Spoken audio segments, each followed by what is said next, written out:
Let's talk about Chucky Season 2, Episode 1. Well, sometimes that is better.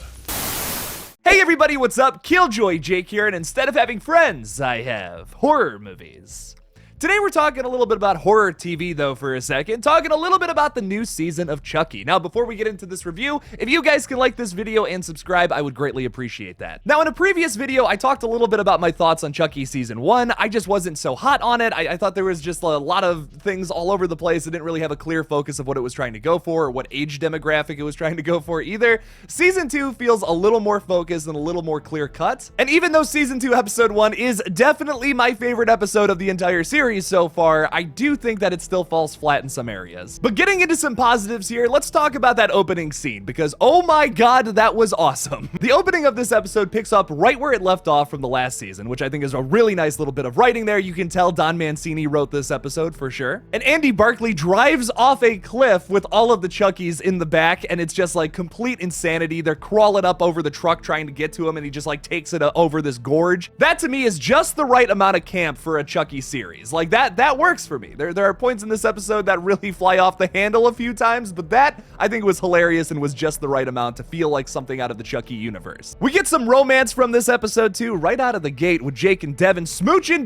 They don't give a shit about their foster parents. Fuck them anyways, if they're gonna be homophobic. I will say a big problem I had with the last season was I just felt like the performances from both Jake and Devin were a little CW-ish, and this time I feel like they've really got a better understanding of the characters, especially in this episode. The main trio is a lot stronger than they've ever been, and I really appreciated that in this one. I think the best thing about this episode is the setup with Gary's character. As a massive fan of dark humor, this was the highlight of the episode for me. I was so ready to turn this episode off because he made like 7 too many Batman jokes, and then what happens to him I think is just so comical and hilarious. They probably didn't need to make like 7 or 13 Batman jokes to get the point across that this kid is annoying, but yeah, you know what? I'll take it. I'm not going to complain too much. The biggest negative I still have about the Chucky show, though, is that it's really only focusing on one target age demographic when there's fans of this series who have been watching since the 80s. This is the perfect franchise to do a requel for, where you have like older and younger characters, and they're just not really capitalizing on that. When the older characters are on screen, it's almost like a cameo appearance because of how short it is. I have heard that Chucky Season 2 is going to be set up a little differently, where it focuses on like one plot line during one episode, and then the next episode is all about the other plot line, which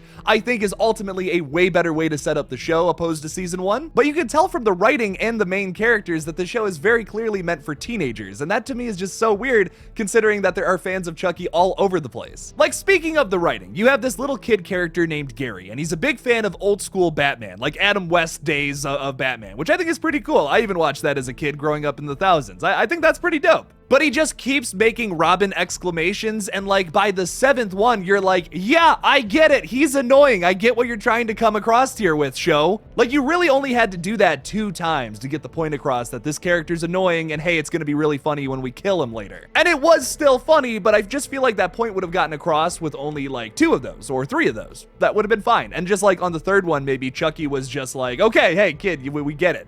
Like, that's really annoying or something. That would have been funny. I also really do like the meta humor in the show, but sometimes it can be a bit much. I've talked about this a lot on my page about how meta humor is nice in doses, but when it's the entire focus of something, it can really bog it down and get repetitive. The phone call sequence between Jake and Chucky to me is just not only out of character for Chucky, but it's just so meta and doesn't make a whole lot of sense. When did Chucky have the time to sit down and watch this late 2000s slasher, The Strangers, to make a reference to it here? And also, Chucky is a character that's so set in his ways, he's so traditional. Why would he just be changing that up now all of a sudden? Like, he's just making phone calls like he's Ghostface now to Jake? Like, if we saw Michael Myers running around rural Texas with a chainsaw, we'd also have complaints about that too. Like, it's scary, okay, yeah, but you're just clearly mimicking something else. The tone is still all over the place, but I think the big thing this show is trying to accomplish, but just not finding its footing on yet, is that it's trying to be like this overture of the entire franchise as a whole. But where the Chucky franchise succeeded was constantly changing the tone with every single movie. This series is trying to do all of that all at once. once, and it's just too much. It's sensory overload, and they gotta focus on one thing or the other, I think. I also want to make something very clear. I fucking love Don Mancini's writing. The Child's Play series, at least the Don Mancini movies, I think are all good. Even Seed of Chucky, fight me, I really like that film. But all of those movies have a very clear vision for what they want Chucky to be. They've taken Chucky in so many different directions, and it's worked every single time, in my opinion,